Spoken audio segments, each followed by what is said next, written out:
My grandfather used to tell my mom that kids should never have to worry about anything more serious than baseball. Everything you need to know is there.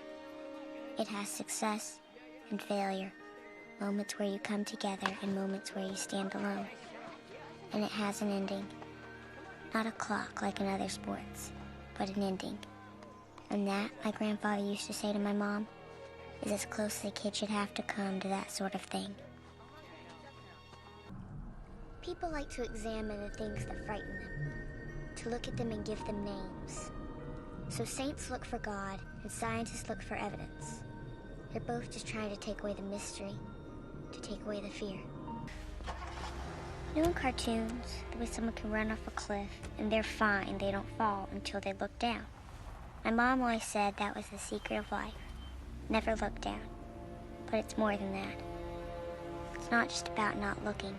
It's about not ever realizing that you're in the middle of the air and you don't know how to fly.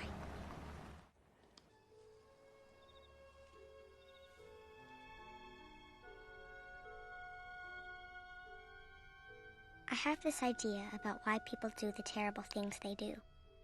Same reason little kids push each other on the schoolyard. If you're the one doing the pushing, then you're not going to be the one who gets pushed. If you're the monster, then nothing will be waiting in the shadows to jump out at you. It's pretty simple, really. People do the terrible things they do because they're scared.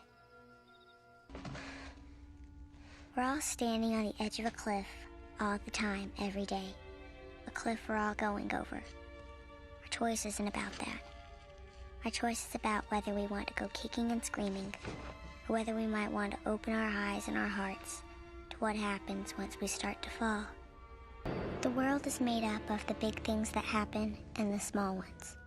And the part that's so unfair is that we call them big and small. Because when something happens to you, when you lose something or someone that you really care about, that's all there is. The world may be blowing up around you, but you don't care about that. You don't care about that at all. We all like to think that we have some control over the events in our lives. And a lot of the time we can fool ourselves into thinking that we really are in charge. But then something happens to remind us that the world runs by its own rules and not ours, and that we're just along for the ride.